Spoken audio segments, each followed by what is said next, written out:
한국 고승의 한생각 공부. 한국 고승의 한생각 공부. 이런 제목으로 말씀드리겠습니다. 한문으로는 한국 고승 일념자, 한일자, 생각념자, 아들자자, 일념자 공부, 이런 내용인데요. 불교가 뭐 하는 거냐? 생사해탈이 불교거든요. 생사해탈. 그럼 생사는 나고 죽는 건데, 이 나고 죽는 것은 무엇인가? 고통이다. 생사는 고통이다. 그러면 이 생사가 붙어 있으면 고통은 항상 있다는 거죠. 생사가 있는 한 고통은 있다. 그러면 고통에서 벗어나려면 어떻게 해야 되냐? 생사에서 해탈해야 돼요. 생사 고통, 생사 해탈. 그 생사를 어떻게 하면 그럼 해탈하냐? 가만히 보니까 이 생사가 일념이고 해탈도 일념이다. 생사도 한 생각 인연으로 생사가 됐고 해탈도 한 생각 인연으로 해탈이 된다 이 말이에요. 그러면 생사가 시작되는 인연은 어떻게 가르쳤느냐면 12연기로 가르쳤어요. 이건 12연기는 생사 인연이거든요. 그럼 12연기는 뭐냐? 한 생각이에요. 무명. 그걸 다른 말로 하면 물들염자, 생각염자, 염년 인연입니다. 그게 염년. 물든 생각의 인연으로 생사가 돼요. 염년 인연. 그럼 해탈은 어떻게 하면 되냐? 해탈은 팔정도인데 팔정도는 깨끗할 정자, 생각염자, 정념 인연이에요. 생각이 청정해지면 해탈하고 생각이 물들면 생사가 계속되는 거예요. 그러면 한 생각 말키는 게 불교거든요. 한 생각을 가르치는 건 문화고 한 생각을 말키는 건 불교예요.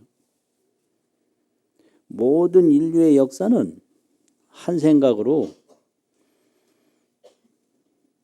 경험을 하면 그것이 인간의 어려움을 어떻게 극복했다. 한 생각으로 경험해서 무슨 배고픈 문제를 어떻게 해결했다. 한 생각을 어떻게 잘 관찰하고 응용해서 무엇을 발견하고 무엇을 만들었다. 이게 모든 교육과 모든 생존은 또 모든 지식은 한 생각을 체계화하고 논리화하고 생활화하는 방법이에요. 그게 문화입니다. 그런데 불교는 해탈이기 때문에 한 생각을 펼치면 생사고 한 생각을 거두면 해탈이에요. 그게 정견에서부터 정정까지 그게 이제 깨끗한 마음의 인연이다 이거예요. 정념 인연. 근데 이제 불교는 한 생각을 체계화해서 한 생각으로 판단하고 한 생각으로 해석하는 게 아니에요. 한 생각 자체를 말키는 거예요. 이게 과학하고 전혀 틀린 겁니다. 과학은 한 생각을 체계화해서 응용하는 게 과학이고요. 불교는 한 생각을 말켜서 해탈하는 게 불교예요. 이거지. 말에 힘이 들어가네. 이게 과학과 불교의 특징이거든요. 과학이라는 건 생각으로 관찰하고 실험하고 논리화하고 체계화해서 이 생활 속에 응용하는 게 과학이에요. 과학은 뭐 성과가 있어야 돼요. 근데 불교는 한 생각 자체를 밝히는 거예요. 그래서 한 생각이 청정해지면 모든 생사 일체 문제가 다 해결되는 게 그게 해탈이거든요. 그러면 한 생각을 어떻게 하면 밝히나? 그게 석가모니가 쓰신 방법인데요. 일체 세상 것을 구하지 않을 때 한 생각이 맑아져요. 세상 것을 구하면 한 생각이 안 맑아져. 그래서 세상 것 구하는 마음부터 딱 단절을 하는 게 그게 석가모니 출가로 나타난 거예요. 출가한다는 얘기는 세상 거 안 구한다 이거예요. 그래서 석가모니가 일체 세상 것을 다 안 구하는데 출가를 해서 그럼 출가는 세상 거 안 구한다는 뜻이고 출가해서 뭐 했느냐? 한 생각 맑히는 대로 돌아가서 해탈했어요. 출가해서도 처음에는 가르침도 따라서 배워서 해탈하려고 해봤는데 안 됐어요. 또 그 다음에는 고행으로 해탈하려고 했는데 고행도 해탈이 안 됐어요. 그 다음에는 선정으로 해탈하려고 이제 선정을 지도하는 사람한테 가서 선정 공부를 했거든요. 근데 이제 초선정, 이선정, 삼선, 사선정 이래가 8정, 9정 여기까지 지도하는데 그걸 얼마 안 가서 그걸 다 끝냈어요. 그런데 이 선정이 좋긴 한데 최고 경지에 올라가면 무념청정, 무념선정이 되는데요. 수상멸진이라고 감수성, 상상성 다 멸진돼서 멸진정에 들어가요. 그 멸진정에 들어가면 거긴 뭐 없는 거예요, 생사가. 근데 문제는 거기서 이제 나오면 또로 생사요. 그래서 이거 선정 가지고 안 되겠다.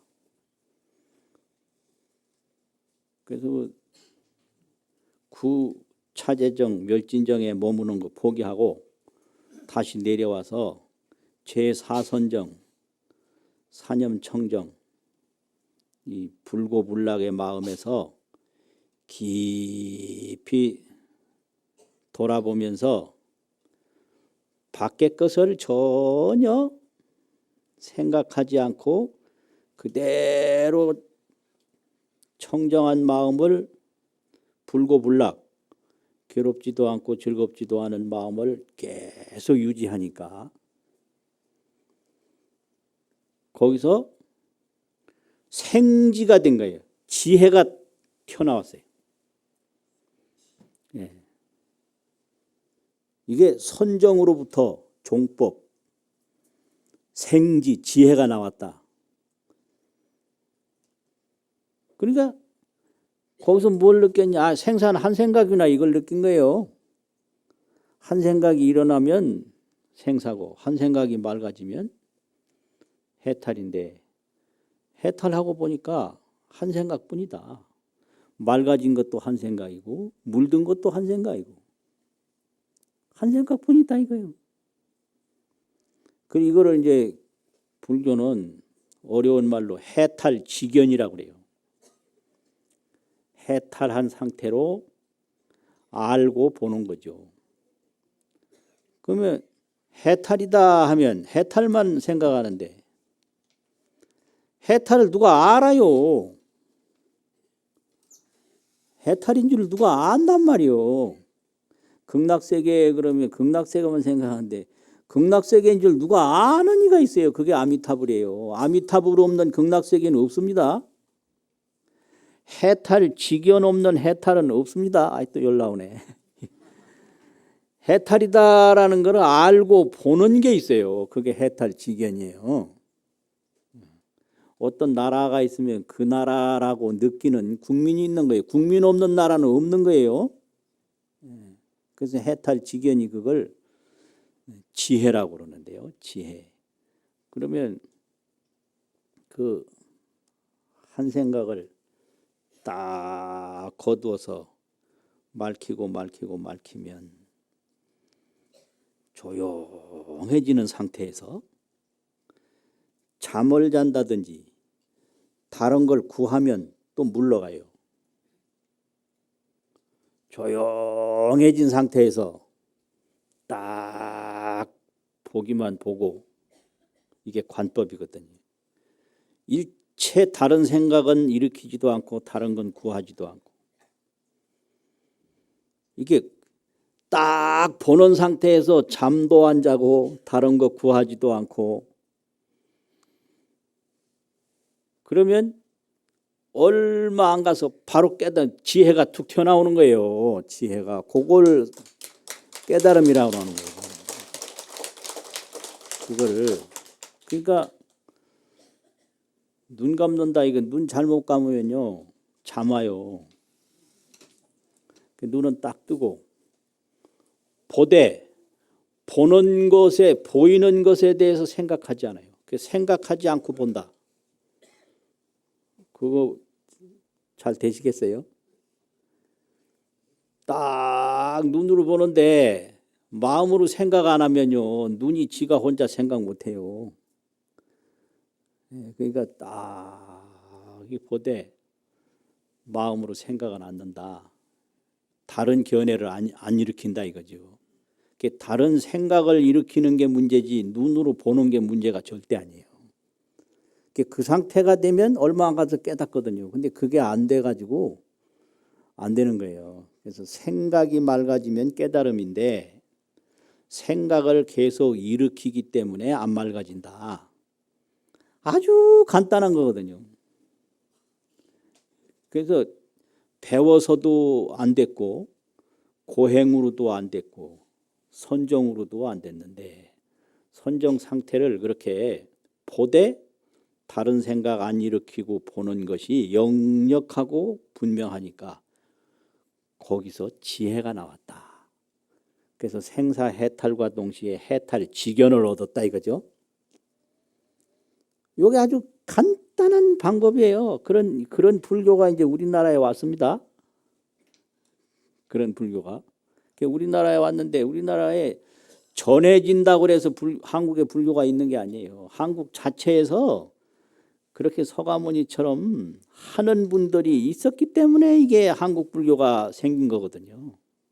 그거를 불교가 전해지는 거는 비유로 말하면 점화라고 합니다. 불을 갖다 붙이는 거예요. 그러면 이제 자체에서 이제 불교를 습득해서 성취하는 거를 뭐라고 그러냐면 발화라고 그래요. 발화. 불을 갖다 대도 거기서 불이 안 일어나면 그 갖다 댄 불이 꺼지고 말아요. 불이 거기서 일어나야 돼요.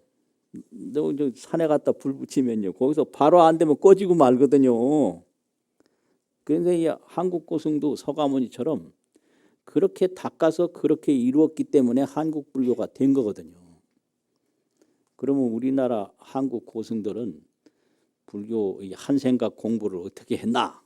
그거 하려고 지금 시작을 이렇게 장황하게 하는 거거든요.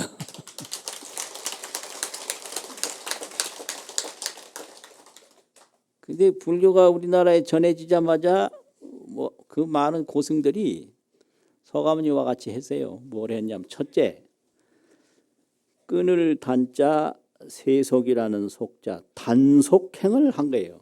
단속, 세속을 끊는다. 그 끊는다는 말이 뭐냐? 끊는 건 쉬는 거다. 쉬어 그냥. 쉬는 건 뭐냐? 안 하는 거다. 아주 끊는 거 간단해요. 끊는 건 쉬고 안 한다. 그러면 단속이라고 세속적인 건 다 쉬어버리고 세속적인 걸 구하지 않는 게 그게 단속이거든요. 그러면 이런 기록이 삼국유사에 주옥 같은 기록이 그냥 수없이 많은데 삼국유사가 없었더라면 깜깜할 뻔했어요, 진짜. 굉장해요, 삼국유사 기록이. 근데 그 삼국유사에 보면 그 세속적인 관직도 끊고 영광도 끊고 인연도 끊고 저기 지리산 기슭에 가서 스님이 돼가지고 절 하나 짓고 평생을 보내는데 그 절 이름을 끊을 단자 세속이라는 속자 단속사라고 했어요. 그 단속사에 가면 절터에 가면 지금도 탑이 있습니다. 제가 옛날에 일부러 찾아가 봤습니다. 거기 있어요. 그 단속이 그게 세속을 끊으면 공부가 저절로 돼요. 한 생각 공부가. 한 생각 말키는 일이 저절로 되는 거예요. 그 전에 어떤 큰 스님한테 어떤 청년이 찾아가서 도를 좀 가르쳐 주세요. 그랬거든요. 도 좀 배우겠다고. 불교에 도 닦는다고 그러잖아요. 그러니까 그 스님이 하시는 말씀이 젊은 청년이 한 번 장가 간 것도 힘드는데 두 번 장가 가려고 하나? 이랬어요. 그게 뭔 말씀인지 좀 심오하거든요. 이 세속살이 하기도 바쁜데 세속살이 하는 도중에 이 도구하는 것까지 하려고 하냐? 안 된다는 거죠. 세속 인연을 자꾸 구하다 보면 돈은 멀어지게 마련이에요. 그러니까 이걸 단속이라고 그래요. 그래서 단속사라는 절이 있어요. 그 대단한 거 아니에요. 그리고 또 도가 잘 안 닦여지는 이유가 남녀 애정 인연으로 도가 잘 안 닦여지잖아요.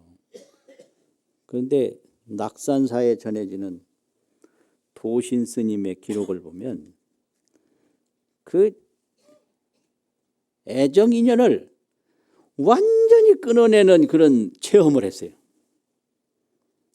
어떤 여성을 좋아하고 사랑했는데 관세음보살님한테 가서 기도를 하니까 하루 저녁 꿈을 꾸는데 그 하루 저녁 꿈속에 사랑이 무엇이고 남녀가 무엇이고 인생이 무엇이라는 걸 깊이 체험을 해서 이 남녀 애정에 대한 미련과 추구가 그냥 뼛속까지 다 녹아지고 휘어져 버리는 그런 인연이거든요. 그게 단속 인연이에요. 세속적 인연을 끊는다. 그래서 그 꿈이 너무 절실하고 진정해서 많은 사람들이 그 꿈 이야기라고 소설가는 소설도 짓고 꿈이라는 소설 감동을 많이 주는데요. 삼국유사를 지은 일현선사가 그걸 논평하는 시를 지었는데 그 시가 어렵고 심오해서 번역자마다 다 틀려요. 그래서 저도 한번 이걸 번역을 해봐야 되겠다. 그래가지고 저는 시인도 아니고 문학가도 아니니까 읽기 편하고 기억하기 편하라고 사사조로 그걸 번역을 해봤는데요. 사건 이런 거예요. 한번 들어보실래요? 조신 스님이 남녀 애정이 허망하고 무상함을 뼛속 깊이 느끼고 지은 그 감정을 삼국유사 저자 일현선사가 시로써 나타낸 내용이다 이거죠. 제가 번역한 내용은 이런 거예요. 아 이거 말하려니까 좀 쑥스럽네. 네? 좀 쑥스러워.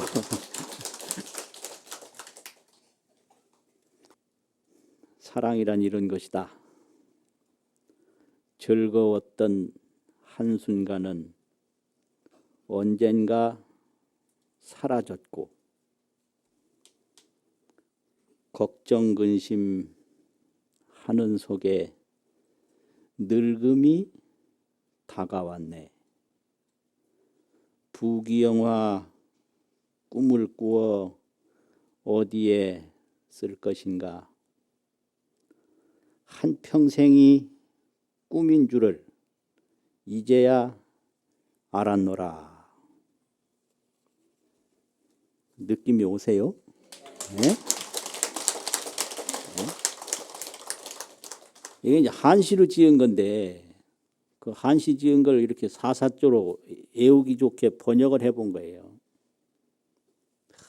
이게 그런 것 같더라고 제가 보니까.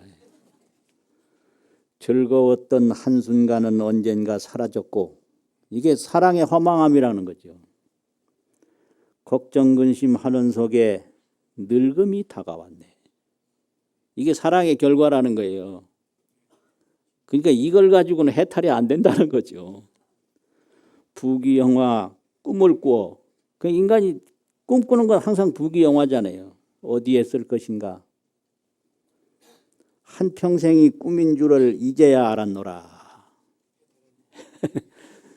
평생이 꿈인데 거기다가 뭘 구하고 찾는 것이 허망하죠. 그러니까 이런 거를 쫓다 보면 해탈이 안 돼요. 그래서 우리 한국 고승은 누구나 다 기본적으로 단속행, 세속을 끊는다. 세속을 구하지 않는다 이거죠. 끊는다는 말은. 그 이제 두 번째는 부지런할 근자, 구할 구자, 근구행이에요. 이 해탈을 위해서 부지런히 구하는데 이 부지런이란 말은 끊임없이 구한다는 말은 일념으로 다른 거를 거기다가 붙이면 안 돼요. 이게 해탈이 일념으로 끊임없이 하면 반드시 되거든요. 일념으로 끊임없이 일념불태 일념으로 물러가지 않고 계속하면 안 될 리가 없는 거예요. 서가모니 됐잖아요. 일체 고승들이 다 일념불태 정진으로 다 깨달음 얻었거든요. 우리는 다른 걸 구하니까 안 되는 거예요. 다른 걸 구하니까 힘만 들어요. 한 번 장가가는 것도 어려운데 두 번 장가가니 더 어렵다. 이런 식이에요.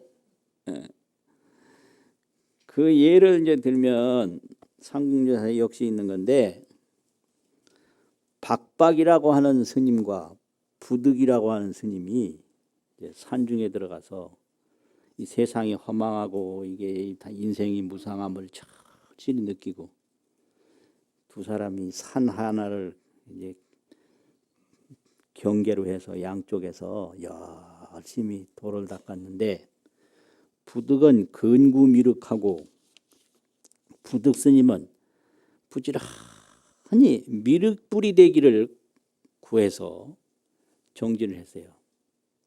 부지런히 미륵을 구하고 이게 근구미륵이죠. 박박은 예념 미타라.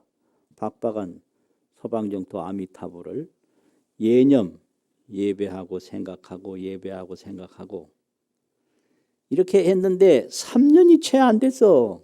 서가모니는 6년 만에 성불 했다고 하는데 이분들은 3년 만에 성불 해버렸어요. 3년이 채 안 됐는데 관세음보살이 나타나신 거예요. 어떤 모습으로 나타나느냐. 관세음보살이 아주 예쁜 모습으로 나타났는데 어떻게 됐느냐면 옛날에 그 여성을 낭자라고 그랬거든요. 여자 낭자, 아들 자자 낭자. 낭자인데 연기 20이라 나이가 거의 20살쯤 됐다. 이게 옛날에 그 20살 채 안 된 여성을 제일 예쁜 모습으로 본 거예요. 관세음보살이 나이가 거의 20살쯤 되는 그런 낭자, 처녀의 모습으로 나타난 거예요. 이게 이제 정진을 했기 때문에 관세음보살이 이래 나타난 거예요. 정진 안 하면 안 돼요. 근구를 안 하면 안 나타나. 그런데 이게 박박 스님은 여성이라고 생각하고 내쫓았어요. 그런데 부득 스님은 이제 받아들여서 잠을 자게 했어요. 그런데 부득 스님은 그 관세음보살 도움으로 바로 성불해서 미륵불이 딱 된 거예요. 그 어떻게 미륵불이 되냐? 그 시키는 대로 했어요. 관세음보살이 이거 목욕물 만들어 달라 그러면 목욕물 만들었고, 그럼 당신이 먼저 가서 목욕해요. 그 관세음보살이 20살 안 된 처녀의 모습인 관세음보살이에요. 이거 혼동하면 안 돼요. 법당에 거룩하게 모신 관세음보살이 아니라 20살이 채 안 된 낭자의 모습인 관세음보살이에요. 목욕하잖아요. 근데 그 목욕을 하는 동안에 그 물이 금빛이 되고 향기가 나. 근데 목욕을 하고 나더니 그 부득 스님 보고 스님도 와서 목욕하라는 거예요. 그래서 여기서 이제 망설여지는 거죠. 나도 목욕을 해야 되나? 그런데 청정고행도 수행이고 수순중생도 수행이다. 따를 수, 따를 순, 수순, 중생. 중생을 따르는 것도 수행이다 이거예요. 청정고행. 그래서 이게 중생의 뜻을 따르는 것도 수행이니까 하자. 그래서 목욕을 또 하는데 목욕을 물이 가는 곳마다 완전히 황금 미륵불이 되는 거예요. 황금 미륵불이. 근데 그 이튿날 이제 박박스님이 왔잖아요. 그러니까 그 부득 스님은 간데 없고 미륵불이 딱 앉아 계시거든. 그러니까 어찌 된 일이냐니까 내가 어떤 얘기 관세음보살이 시키는 대로 했더니 미륵불 됐다. 이거 나는 쫓아냈는데 이렇게 미륵불이 됐다니 이거 부끄럽고 미안하고. 그러니까 사정을 했어요. 과거에 우리가 약속을 하기를 누구든지 먼저 성불하면 제도해 준다고 그랬으니까 나도 좀 될 수가 없냐. 그거 있다고. 저 목욕하고 남은 물이 있으니까 한번 해보라고. 남은 물 해봤는데 진짜 또 되는 거예요. 물이 된대.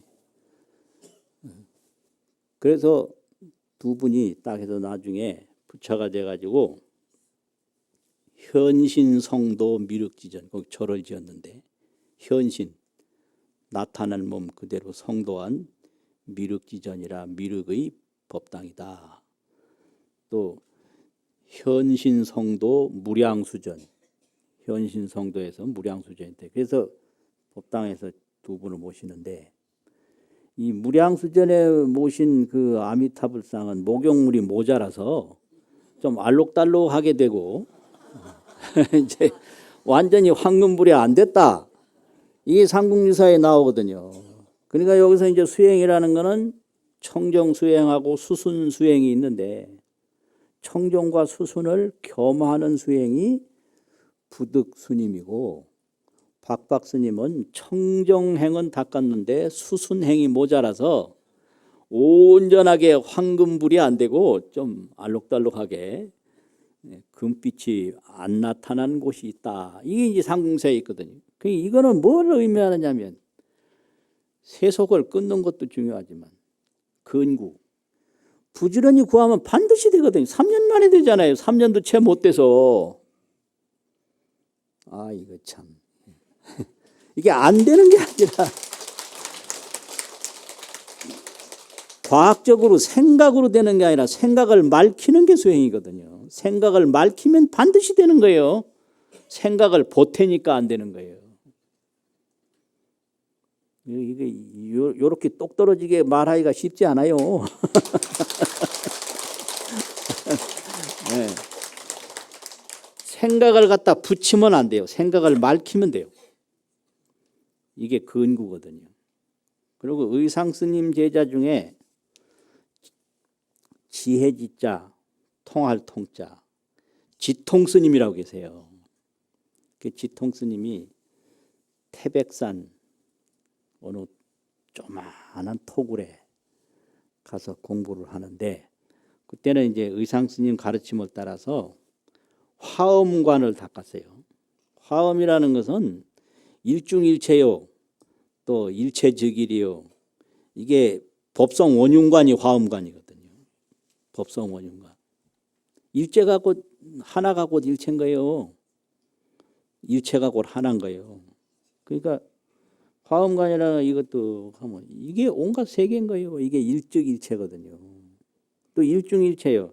온갖 세계 가운데 이게 하나가 있는 거예요.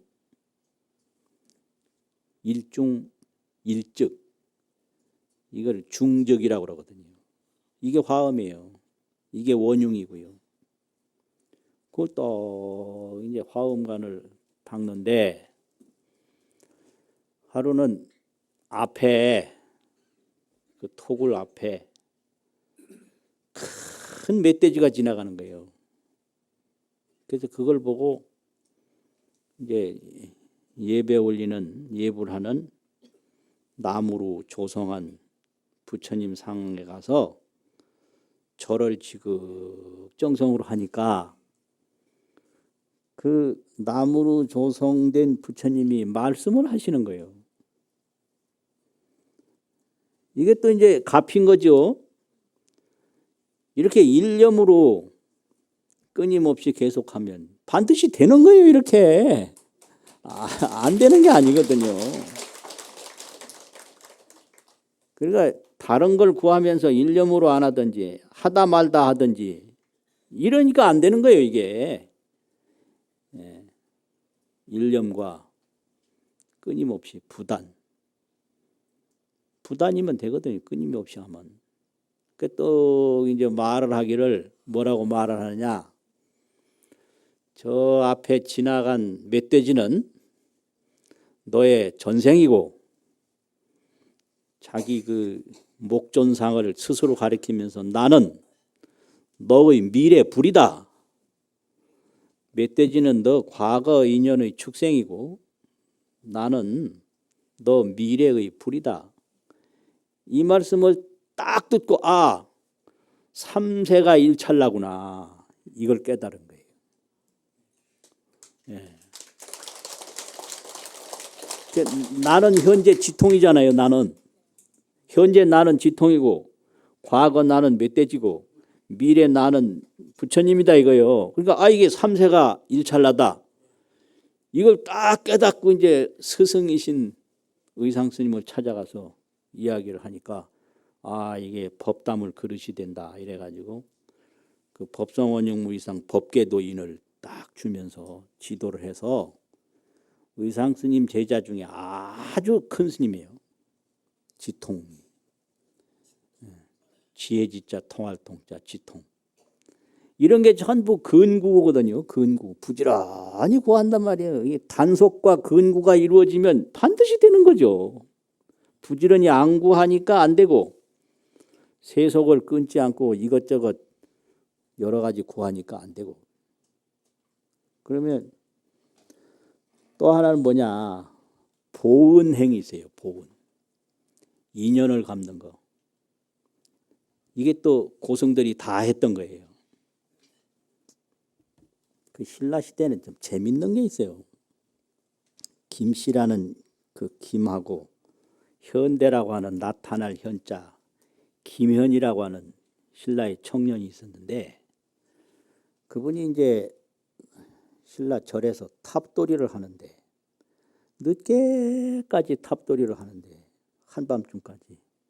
근데 뒤따라오는 또 어떤 낭자가 계속 따라오면서 탑돌이를 해요. 그래서 이 김현이라고 하는 이 남자를 낭군이라고 그러더라고요. 낭군. 신랑 낭자, 인군 군자. 이 낭군하고 뒤따라오는 낭자하고, 이 요즘 말하면 완전히 남녀, 아주 젊은 남녀가 한밤중에 둘이 계속 탑돌이를 하는데, 탑돌을 하면서 서로 눈을 주고받았대요. 송목을 했다고 눈을 보냈대. 송목, 보낼 송자, 눈목자. 그래가 이제 탑돌이를 끝내고 인병처 으슥한 곳으로 이끌어가지고 사통에 통했다. 그렇게 적혀 있어요. 그러니까 이 신라 시대 이 남녀 교제가 아주 활발했던 것 같아. 가만히 생각해 보세요. 절에서 탑돌이 밤중까지 하다가 두 남녀가 만났는데 그날 저녁에 눈길을 주고받다 바로 통했다. 아주 그게 이 남녀가 이 사귐이 아주 자유롭고 그 활발했다고 하는 걸 느끼잖아요. 그런데 통하고 나서 처녀가 가려고 그래서 김현이라는 사람이 따라가려고 그러니까 못 오게 해요. 그래서 굳이 따라갔는데 그게 호랑이 굴이었어요. 그러니까 그때 이제 대장 호랑이가 있어요. 그 따라온 게 누구냐? 사람이다라고 그러니까 아 이거 큰일이다. 잘못하면 너희들 형제들한테 죽일 수 있으니 숨겨놔라. 그래서 깊은 데 숨어 있는데 호랑이가 와요. 근데 어디서 사람 냄새 난다고 잡아먹으려고 그래. 그래서 그 대장 호랑이가 이제 따돌려서 이제 살게 됐는데 하늘에서 뭔 소리가 나오느냐면 너희들 호랑이가 죄를 많이 져서 벌을 받아서 죽게 됐다. 그러니까 그 김현희하고 남녀로 통했던 그 호랑이가 아 내가 죄를 혼자 다 받을 테니 언니들 호랑이는 숨어라. 아 그래가지고 이제 그 호랑이 김현의 낭자 호랑이가 얘기를 하는 거예요. 내가 어차피 죽는데 다른 사람한테 죽는 것보다 나하고 인연을 맺었던 낭군의 칼에 낭군의 손에 죽겠다. 나를 죽이고 포상으로 벼슬을 해서 사회에 이바지하라. 아, 이거 완전 소설 같잖아요. 그러니까 이 김현희가 그럴 수가 있냐고 그러니까 내 말대로 하라고. 근데 그 이튿날 호랑이가 막 온 궁중에 가서 막 사람을 핥히고 해치고 막 그러니까 왕이 저 호랑이 잡는 사람에게는 벼슬을 내리고 상금을 내리겠다. 현상금을 걸었잖아요. 그때 김현희 소신이 하겠습니다 했어요. 그래서 그 김현희가 이제 호랑이를 쫓아가니까 호랑이가 저 숲속에 가서 기다리고 있어요. 처녀 모습으로 기다리고 있어 또. 수고했다고 그러면서 김현희의 칼을 뺏어서 스스로 찔러서 죽는데 호랑이로 죽은 거예요. 그래서 그걸로 김현희가 아 그냥 출세하고 그냥 대단했죠. 근데 그 호랑이 부탁이 있어. 나를 위해서 절을 하나 지어달라 그랬어요. 그래서 그대로 했어요. 그대로 하고 절 이름을 호랑이 호자 원할 원자 절사자 호원사라고 그랬어요. 그래가지고 항상 그건 이제 법망경 보살계 법망경을 늘 강서를 했어요. 이게 전부 보은이에요. 그 호랑이도 그 하루 저녁 인연이지만 낭군이니까 그 낭군 손에 줬겠다고 한 거. 또 그 호랑이 부탁이지만은 그걸 잊지 않고 그대로 절을 지어서 평생을 강서를 하고 이 은혜를 갚는다는 게 이게 굉장히 중요해요. 은혜를 갚으면 생사는 계속되지 않아요. 은혜를 갚는 거는 생사를 더 탐하는 게 아니라 생사를 다 말키는 거거든요. 근데 이게 보은을 하는 사람은요 정신이 건강해요. 그게 뭔 말이냐면 은혜를 아는 거는 아주 건강한 거예요. 그 요즘에 노이로제라는 말이 있는데 노이로제는 옛날 말로 말하면 화병이거든요. 화병 노이로제가 왜 생겼냐? 받은 걸 모르는 게 화병이에요. 남편이나 누구한테 받은 건 많은데 받은 건 하나도 모르고 그 안 받은 것만 생각하는 게 이게 화병이에요. 예?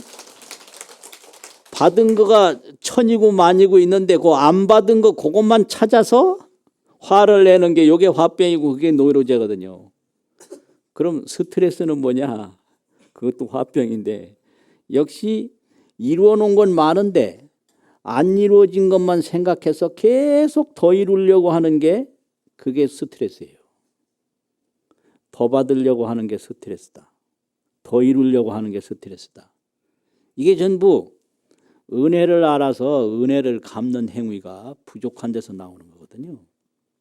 그렇게 신라 시대에는 모든 사람들이 그 보은으로 법회도 하고 그래가지고 의상 스님도 그 석 달 동안 법문한 게 전부 제자 진정이라는 제자가 있었는데 그 진정의 어머니에 대한 그 보은을 위해서 3,000명 제자를 모아서 석 달 동안 법회를 했거든요. 그게 추동에서 했다고 해서 그걸 기록한 책이 주동기예요.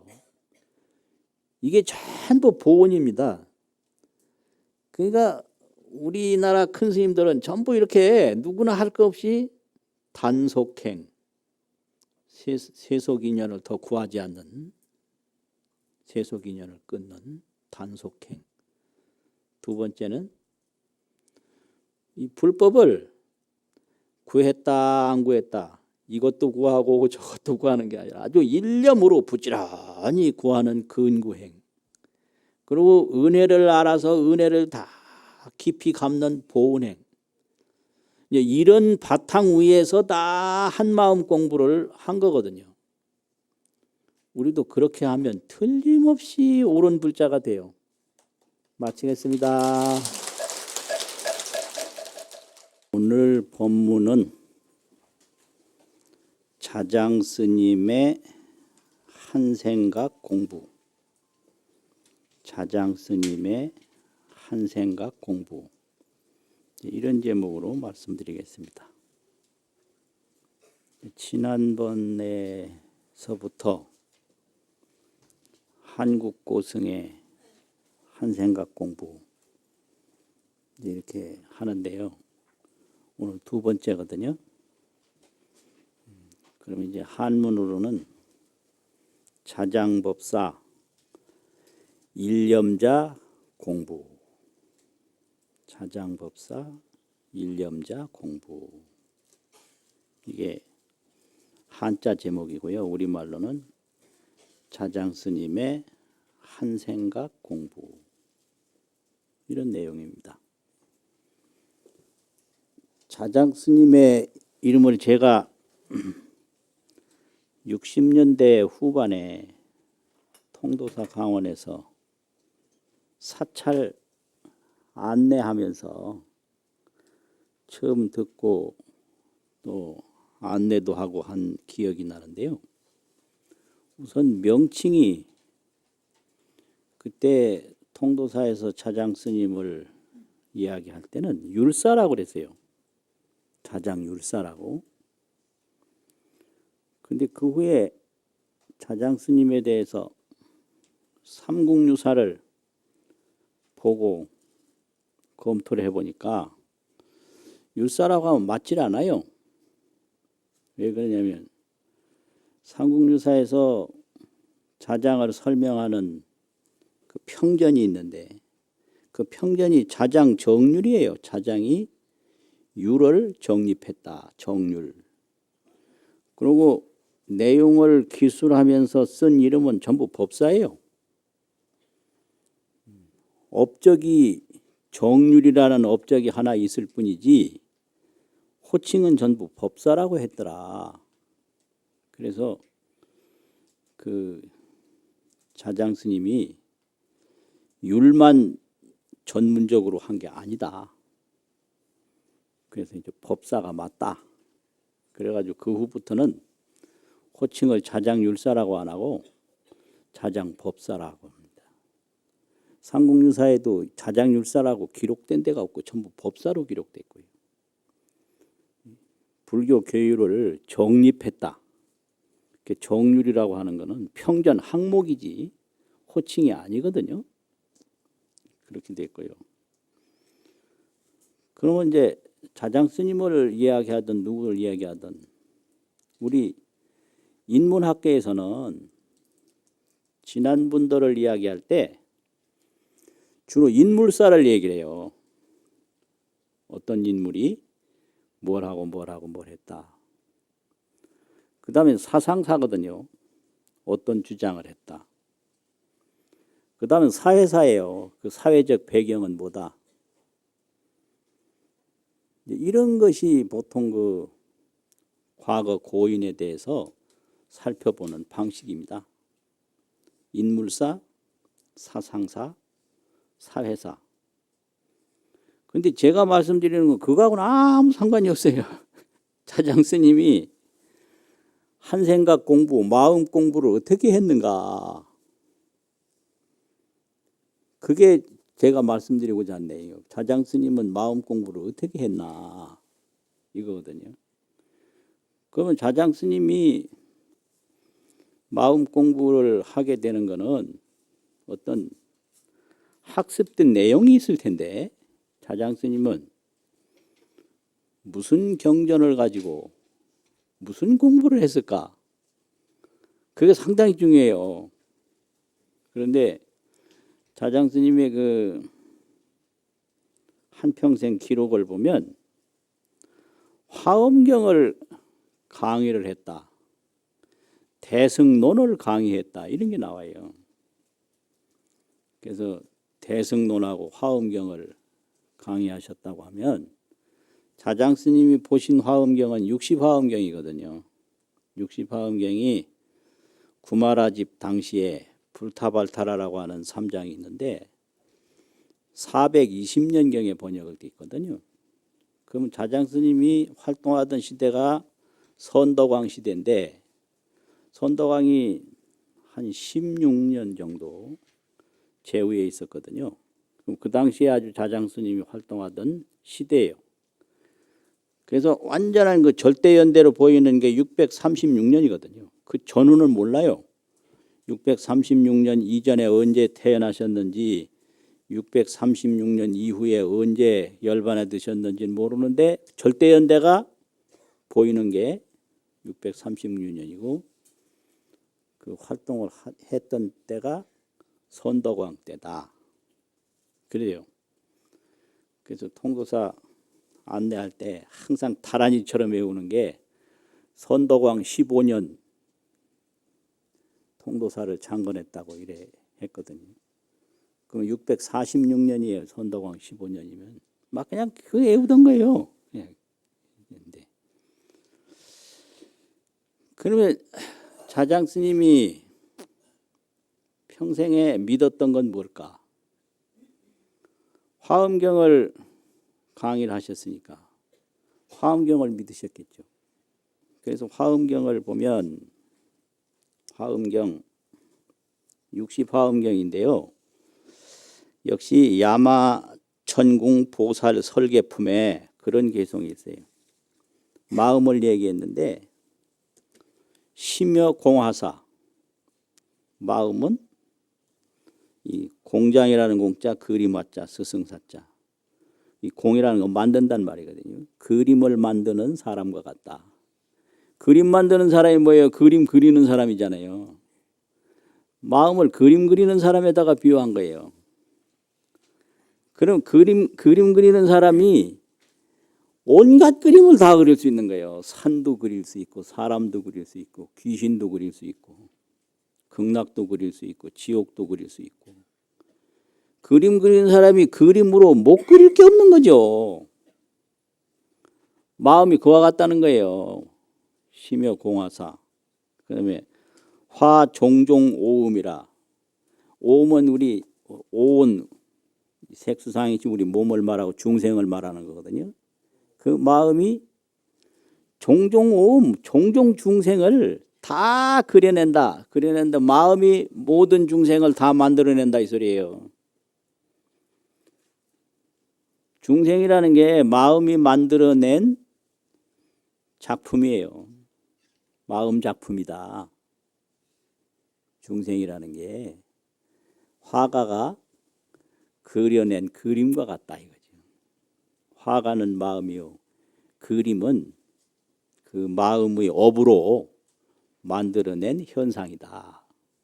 그래가지고 일체 세계 중에 일체 세계 가운데에 무법이 부조라. 어느 법도 만들지 아니하는 것이 없다. 무법부조라. 어떤 법도 부조 만들지 않는 것은 없다. 마음이 다 만들어요. 중간에 말이을 이자가 있는데 그거는 그냥 어조사니까 무법이 어느 법도 어느 법도 부조 만들지 아니하는 것은 없다. 마음이 다 만들어낸다 이거예요. 그래서 이걸 화엄에서는 세계를 크게 나누어서 삼종세계라고 하거든요. 국토세계, 중생세계, 지정각세계. 이 지정각 세계라고 하는 것은 이제 신심에서부터 쭉 성불하는 데까지가 다 지정각이고요. 중생은 그냥 범부 세계고 또 국토 세계, 이래 삼종 세계라고 그러는데 이 삼종 세계 다 마음이 만들어내는 거예요. 중생도 마음이 만들어내고 세계도 마음이 만들어내고 불보살도 마음이 만들어내고 지정각. 이게 무슨 소리냐? 세계를 보면 산을 본다든지 돌을 본다든지 허공을 본다든지 그 보는 무엇이 있어요? 보는 무엇이 없이 그냥 있는 건 없어요. 이걸 각견이라고 하거든요. 각견. 깨달을 각자, 느낄 각자, 볼 견자. 각견이 거기 들어있다. 이거 지금 보잖아요.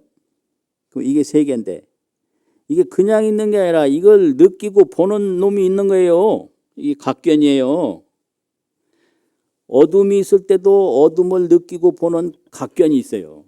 밝음이 있을 때도 밝음을 느끼고 보는 각견이 있는 거예요. 그 각견을 마음이라고 하죠. 고통이 있을 때도 고통을 느끼고 보는 각견이 있고 즐거움이 있을 때도 즐거움을 느끼고 보는 각견이 있어요.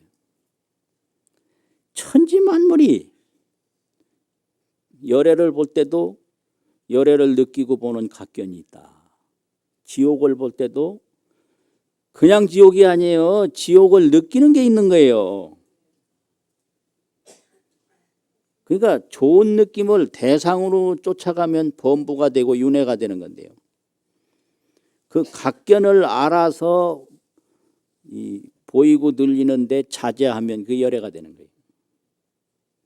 그래서 쫓아가면 범부고 자제하면 열애인데 어떻게 해서 자제할 수가 있느냐?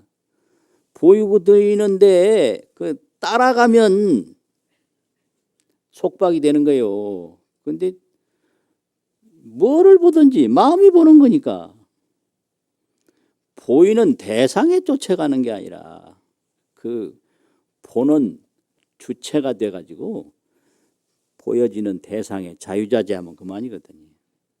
화가가 그림을 그리는데 그림을 그릴 수도 있고 안 그릴 수도 있고 화가 마음대로 하는 거예요.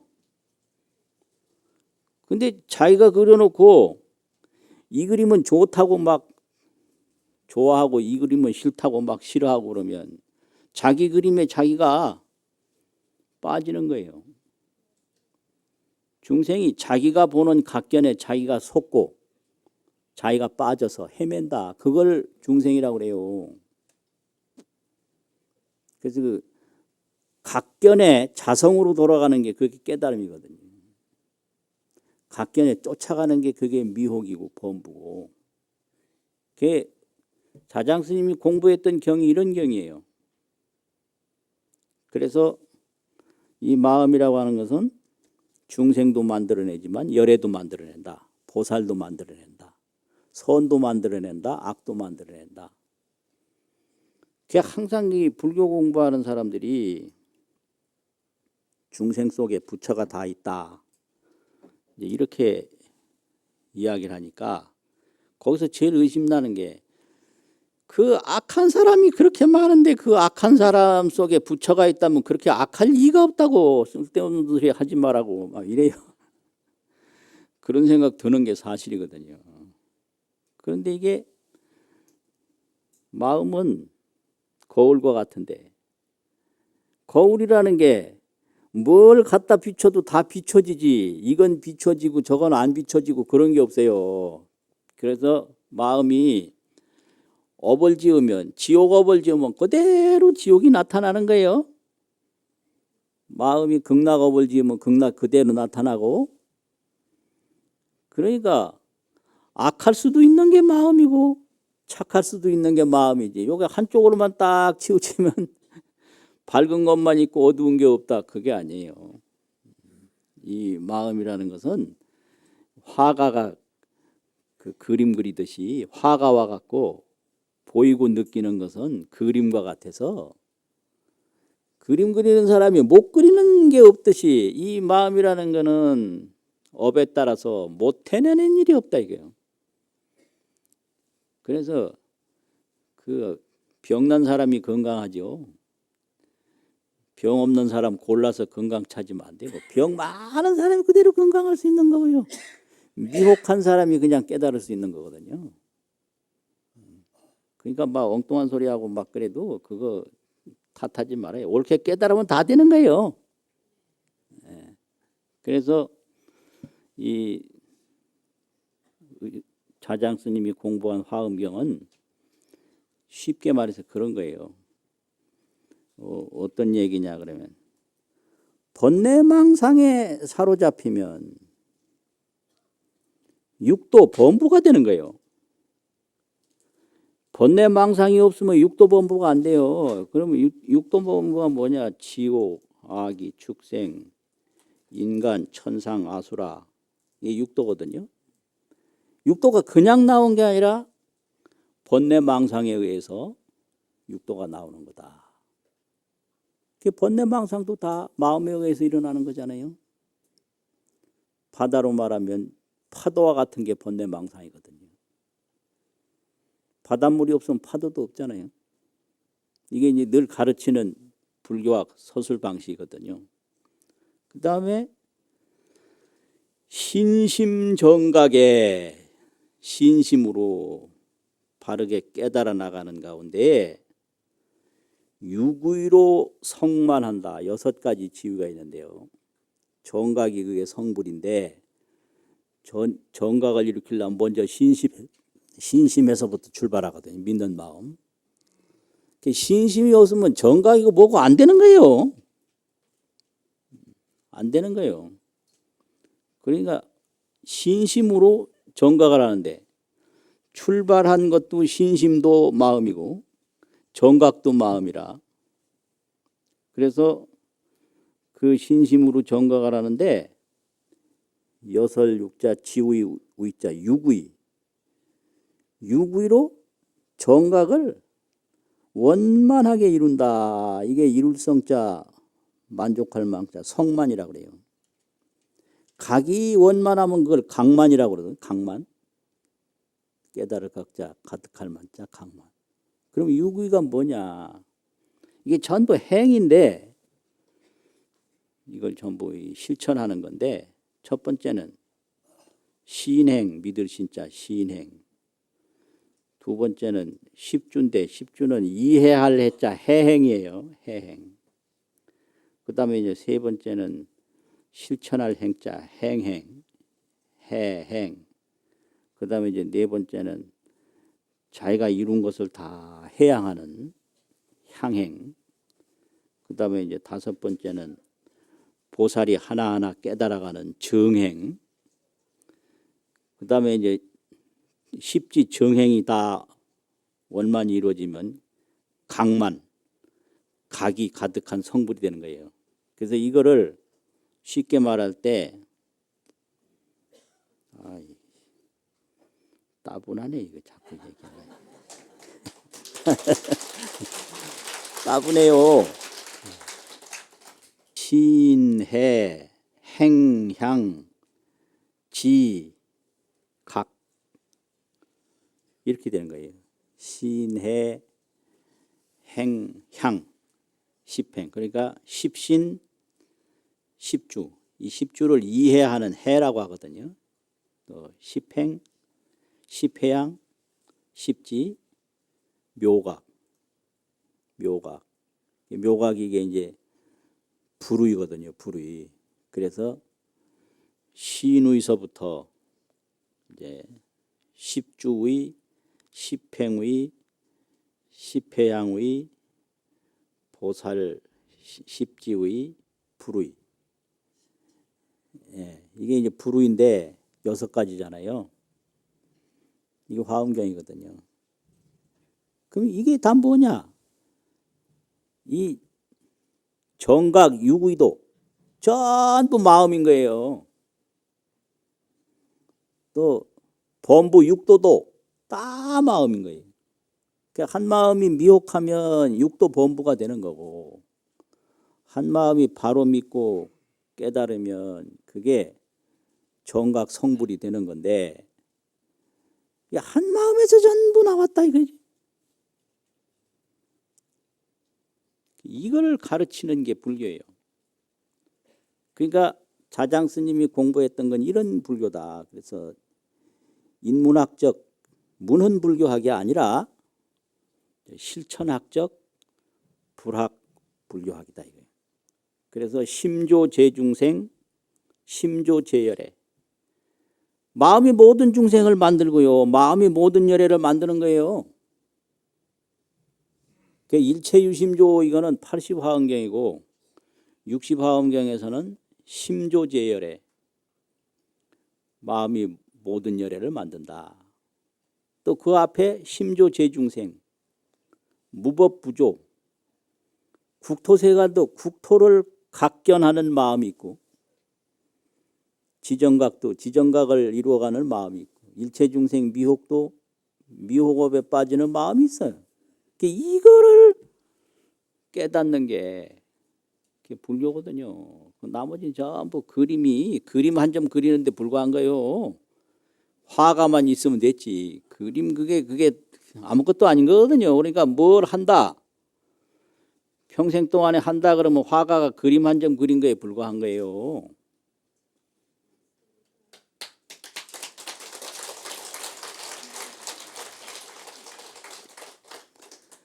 근데 이제 자장 스님은 일찍이 어떻게 마음 공부를 하셨는가. 먼저 원리 속진이라고 세속의 티끌을 다 여의는 걸 좋아했어요. 왜 그랬는지 모르는데 그 평전에 보면 부모가 다 일찍이 돌아가셨다 이 말이 있는데 부모님이 일찍이 세상을 떠나서 그랬는지는 모르겠으나 일찍이 이 세속에 대한 욕망이 없었어요. 그래서 벼슬 하라고 해도 안 가고 굳이 오라 그러니까 온영 일일 지계이사 내가 차라리 하루 동안 개를 지키다 죽을지언정 불원 100년 파괴이생이라 개를 안 지키고 100년 살기는 원하지 않는다. 여기서 개라는 것은 그 청정업을 닦는 걸 말해요.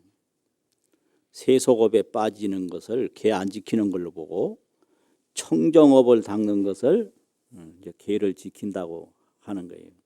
왜 그러냐면 이게 한 생각이 육도 범부가 되고 한 생각이 삼세 재불이 되는데 한 생각을 밝혀나가는 게 청정업이거든요. 한 생각을 자꾸 혼탁하게 만드는 게 이게 세속업이란 말이야. 나 세속업 싫다. 그래서 속진을 여의는 거를 그렇게 중시했어요. 세속에 살면서 세속 것을 구하지 않는 거 이게 참 드문 일이거든요.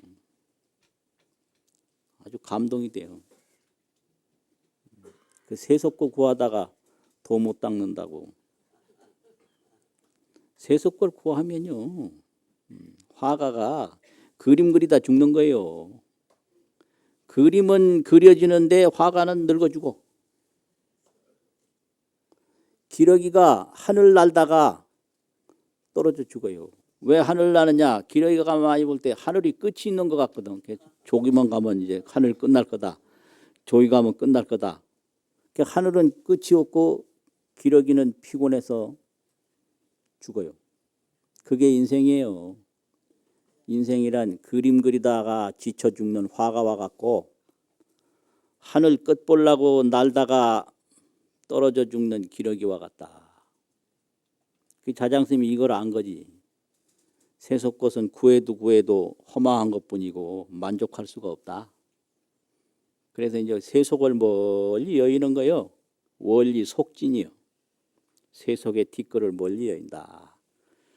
뭐 이렇게 하면 마음 공부예요 이게요.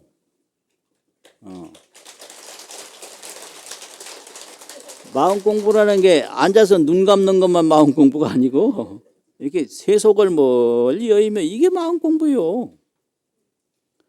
두 번째는 대흥불사라고 불사를 굉장히 많이 했어요. 그게 이제 뭐냐면 뭐 큰 절을 엄청나게 여러 군데 짓고 부처님 사리를 여러 군데 봉안했거든요. 그래서 오늘날까지도 그 부처님 사리 참배하면 다 자장 스님의 그게 공덕이에요.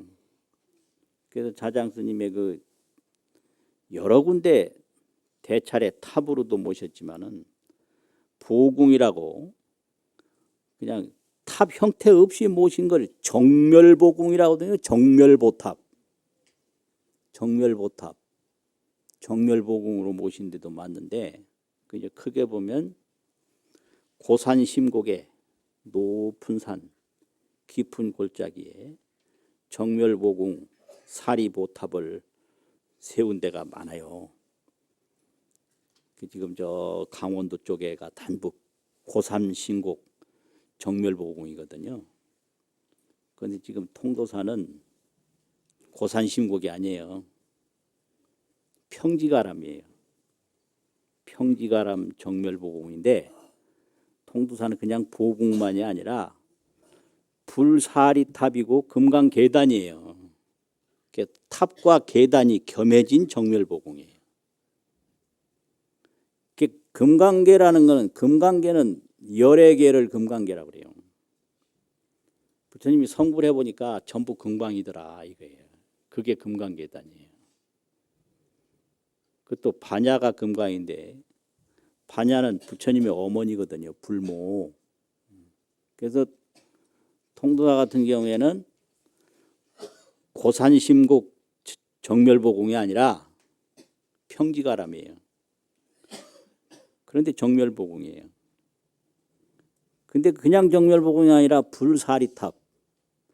불사리를 모신 탑인데 그 탑이 바로 또 금강계단이에요. 아주 특이한 거거든요.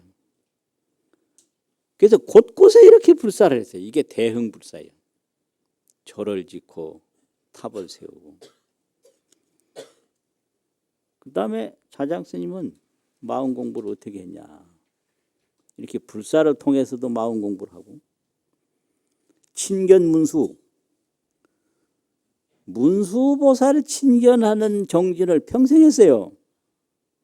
이게 자장 스님의 마음 공부예요.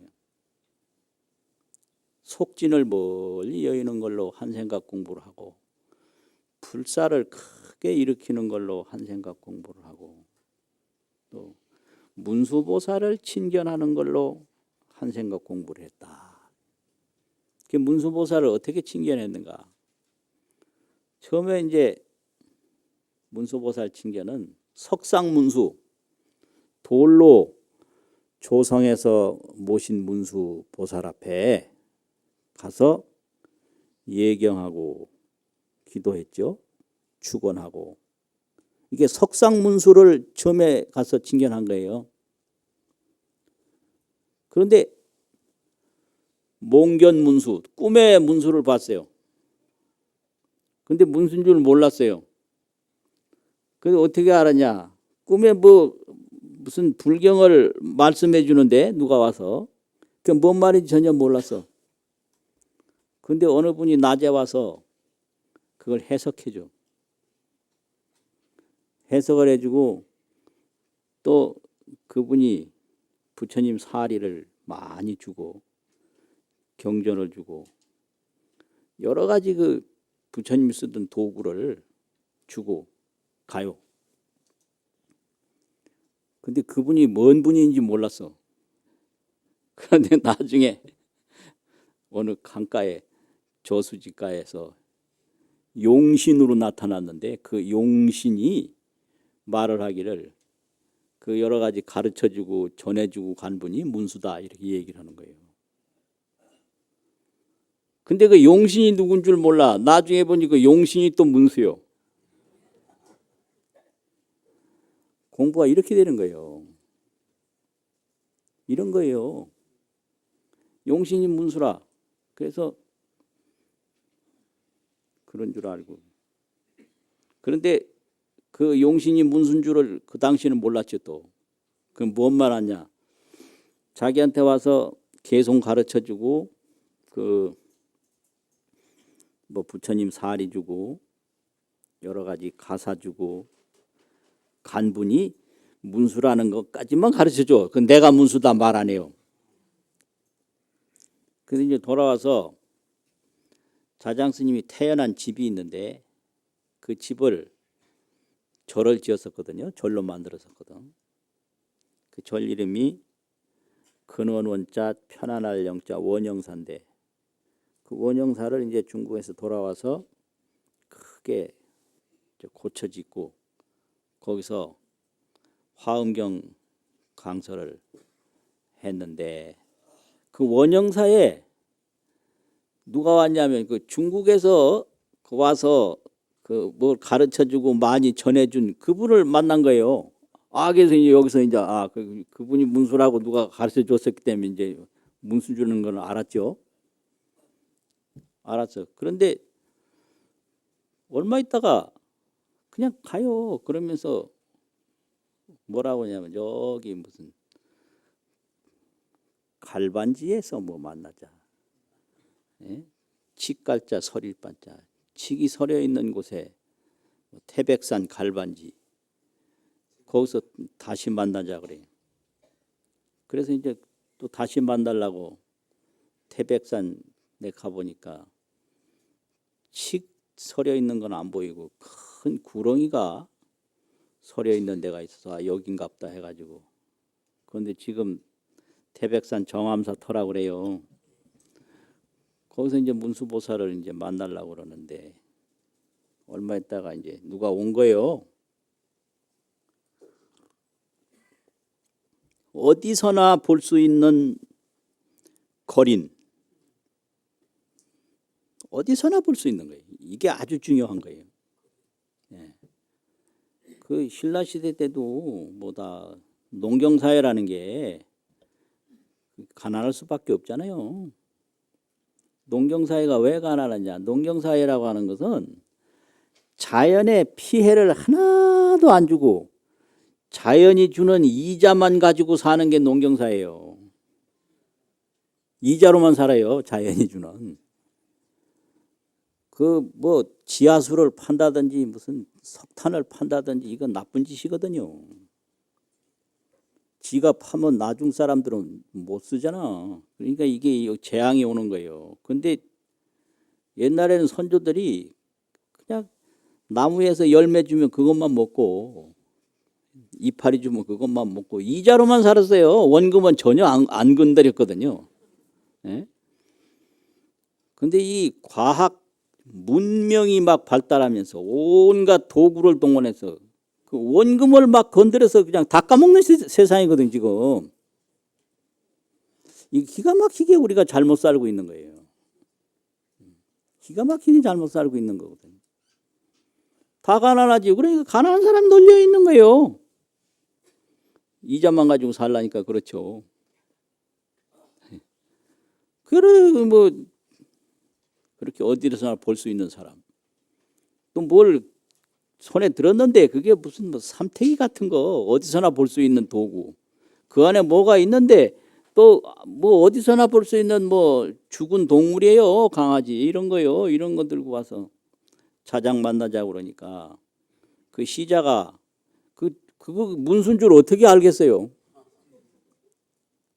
그래서 이거 기분 나쁘다고. 기분 나쁠 수밖에 없죠. 그러니까 이제 가서 말이나 하라. 가서 자장 스님한테 말하니까 자장 스님도 그게 문수가 왔는 줄 꿈에도 몰랐지.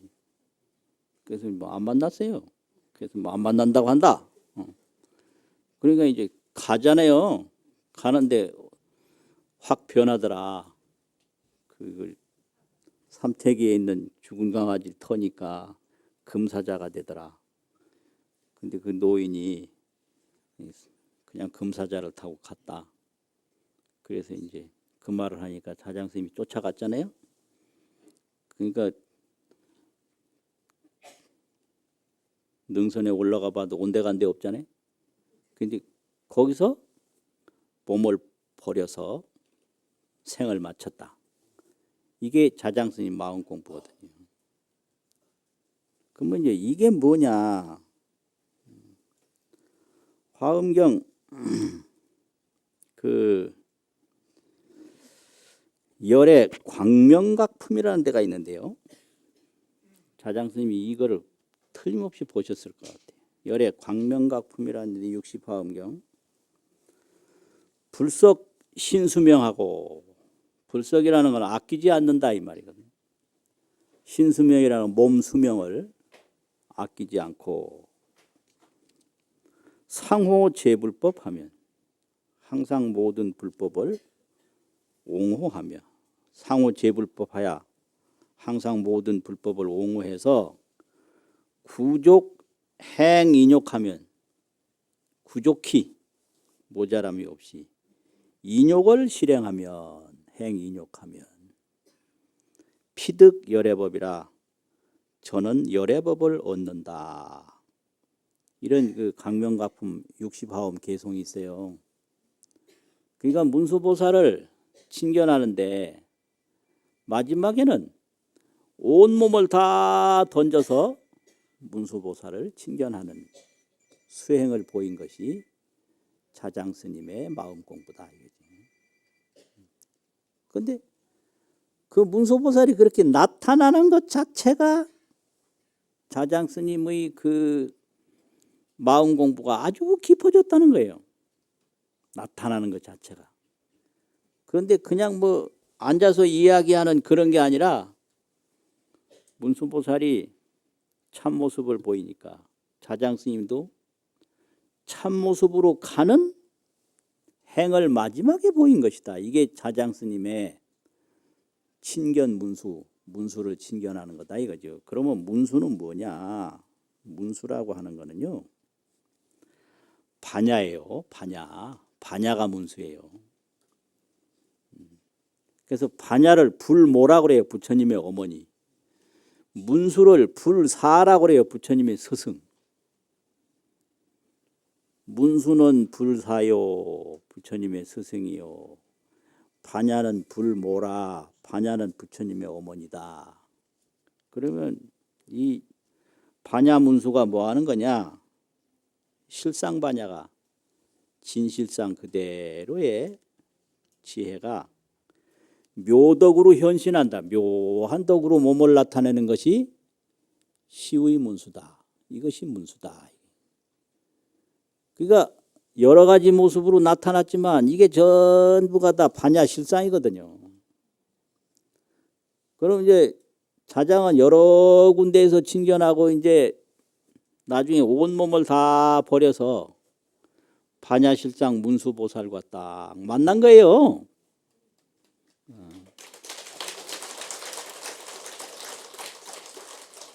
온몸을 다 버려서 만난 거예요. 그러니까 자정과 문수가 하나가 되는 거예요. 이것이 세속을 멀리 여의는 거하고 불사를 크게 일으키는 거하고 이 자장이 문수를 만나는 거하고 딱 합쳐지는 거예요. 이런 것이 실천학적 불학불교학입니다. 이렇게 하는 게. 인문학적 문헌불교학 이거 아무리 해봤자 거기까지 도달할 수가 없어요. 책보다 죽어요. 아이고 미치겠어. 책보다 죽는 게 문헌불교학이에요. 그래서 그거 하지 말고 뭐 기도를 하든 이렇게 하라고 그러니까 어떻게 책 안 보고 살 수 있습니까? 이러더라고. 그 못 살면 하지 마라. 그러면 마음대로 해라. 책보다 죽는 게 그게 문헌학적 이게 공부예요. 이게 실천학적으로 들어가면 뭐 이렇게 자장스님처럼 온몸으로 문수와 하나가 되는 거죠. 마치겠습니다.